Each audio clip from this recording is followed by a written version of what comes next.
What's up guys? It's me, Andrew Bautista, and welcome sa aking YouTube channel. So ngayong araw na to, may plano kaming pumunta ng One Ayala with my friend. He's from Laguna, kaya imimit ko siya doon sa One Ayala Makati. Na nga meron kaming plano kasi mag-upgrade ng phone. So, una kasi, wala talaga sa plano ko bumili. But yes, dahil sa kanya, ang sabi, it's better to upgrade than late. So yun na nga, ang gagawin ko ngayon, mag-prepare ako kasi kailangan ko na rin magmadali. Baka kasi maunahan niya pa ako pumunta. At least ako parang mas madali ako makakapunta doon dahil dalawang station lang naman sasakyan ko. So syempre, isasama ko kayo sa aking vlog journey. So tara na! Ano pang iniintay natin? Let's go! I'm here again. Kakatapos ko nga pala maligo. At ngayon is kumakain tayo ng wheaten bread. And then merong peanut butter. Kasi kailangan ko na rin makapunta ng Makati. Kailangan ko kasi i-meet yung friend ko na bibili nga ng phone. So, papakita ko din sa inyo kung paano ako makakapunta ng MRT to Ayala. Ang sasakyan ko nga pala is LRT Marikina to Cubao, MRT Cubao to MRT Ayala. See you there. Kita-kits tayo. Nakarating na rin ako ng mall within 10 minutes. Palakad na ako ng LRT Marikina Pasig Station, pasakay pa Araneta Center, Cubao. Buti na lang at may discount ako ng 50% para rin makatipid sa pamasahe at sakto yung pag-reload ko sa beep card. Narito na nga ako sa Cubao Gateway para dumaan pa MRT Station at makapunta sa Ayala Makati. Buti na lang mabilis ang biyahe at ito na nga pinakahinihintay natin. So, I'm here na sa Ayala Makati. Kasama ko siya. Si J-Bag de los Reyes. So, satangkad po ako sa kanya. Pupunta na kami sa Power Bank. Gamit namin si Atomy Card. Gagamitin natin yung 500 voucher ni Atomy Card. Kasi member ako. Member din siya.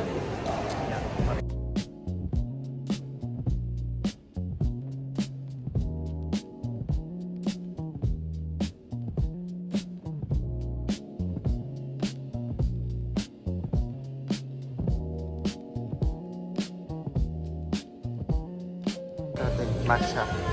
Oh shit, ang ganda. This is what I want. Testing natin. Ito yung pinaka-the best feature nila. Pwede rin siya pang glove. And wala siya. May Thursday sa likod. Pero sa picture meron ko ngayon. Wala. Sa harapan lang pala siya. Sa harapan na yung center stage.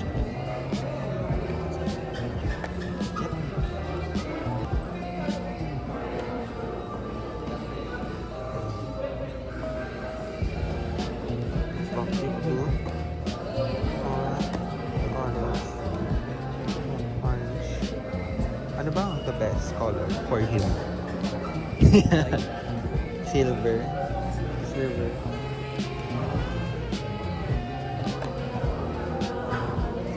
Meron din siya dual capture guys. Ang 17 nila meron. So pang vlog. Testing natin.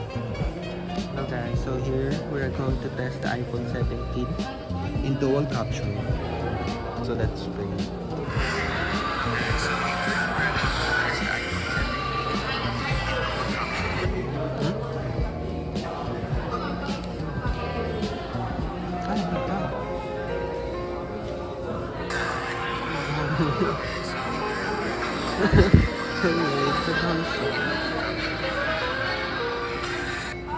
Oo nga, ba't gari sa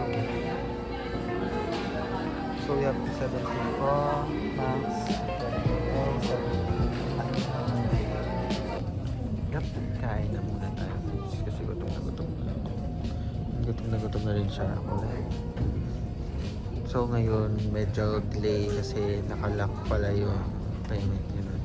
So ngayon, kain muna kami tapos later on Ito na nga ang pinakahinihintay ko at nabili itong iPhone. Siyempre mag-fill out muna ako bago mag-proceed sa payment.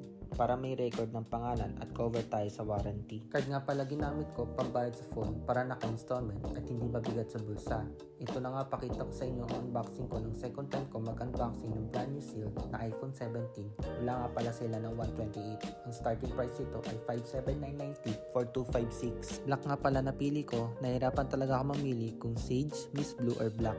Pero mas nakakainganyo magsimula sa Black. Marami kasi ito binabagayan na case. May freebies nga pala silang Momax. May tempered glass, hard case at camera lens. Pero hindi na ako nagpalagay ng lens. Mas okay kasi sa akin para hindi halatang may protector. Bigla ang desisyon ang pagbili ngayon. Pero nasa first list ko ang iPhone 17. At syempre, gusto ko matupad mga pangarap ko. Sa goal list note ko, tulad ng last year, ko lahat ng pangarap ko natupad. Dahil dito, magsisimula na ulit ako gumawa ng content para may pagkaabalahan. Hi, I'm back. So, ayan, nakabili na rin after ilang oras. Like, alas 3 na ata. At ayun, sinaset up na po yung tempered glass. At buti na lang, meron silang kasamang freebies. And meron picture ako dito sa phone na hawak ko yung phone tsaka yung freebies nila. Tempered glass and then case. Thank you so much, J-Bud, sa pagsama. I'll be right back after masel. Hi everyone, sa mga nanonood, here's my iPhone 17 in black. Here's the look of it. So we're here sa The Loop at nag-purchase nga pala si J-Bud ng 17 Pro Max. I think this is 256 silver. 256 silver. Here. Sabi ko sa kanya mag-pro siya para paresa na kami ng paglalagyan ng case. But konti lang daw difference. So kaya nag-proceed na siya dito. So let's go. Unboxing na lang. So yan na guys, nagsaset up na po siya ng iPhone. At kitang-kita nyo naman ang excitement sa mukha. Mukhang nahihilo pa ata sa presyo. Hi guys, I'm back. At ngayon, bibili kami ng phone case niya. Kasi walang kasamang freebies. So akin naman is meron. Kaya hindi ko na kailangan muna for now. And then yung kanya naman is bibili na lang daw siya ng tempered glass sa online. And then ako, meron naman na kasi akong free na na-receive from the Digimap. So ayun. Thank you guys. Ay, hindi pala Digimap yun. Parang ano eh. Digital walker pala. Ayun. Let's go. Ayos na.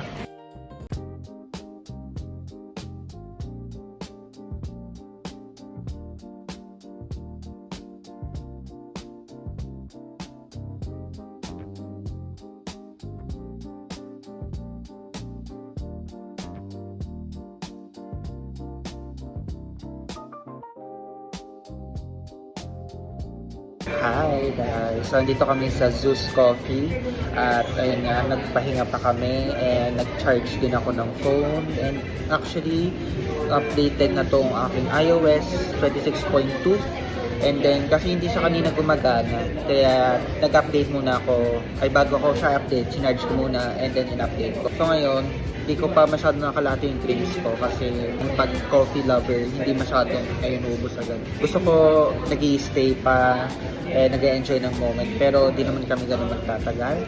So yun, planning to sell this phone, the iPhone 15 Plus. And I'm currently using the brand new iPhone 17 in center stage. So you use the iPhone 17. SRP niya is 61,990 po kami.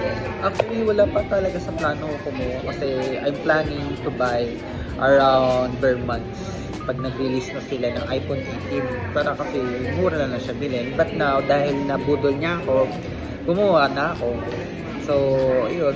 Kaya bebenta ko na lang din to. Kasi kapag naabutan natin yung iPhone 18 at doon ko palang plano kumuha, baka mas lalong bababa yung price o yung current value niya.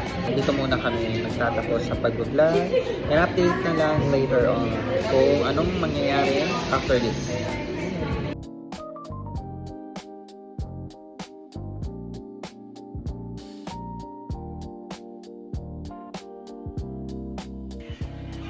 Hello everyone! Thank you sa pagsubaybay na aking video. Ngayon, naghahanap ako ng work from home kasi marami naman akong time at gusto ko rin mag-explore. I'm graduating DSIT 3rd year Kaya gusto ko rin pumaldo ngayong taon kasi magkakaroon kami ng OJT, which is gusto ko mag-cover siya dahil mas better na kapag meron ka ng work na pwede mong i-cover sa OJT, and then let's see kung ano mahanap natin. At meron din akong plano na i-content, which is yung aking phone na ginagamit ngayon na naka-center stage, at magpo-post tayo sa TikTok. Abangan niyo yung post ko sa TikTok, guys.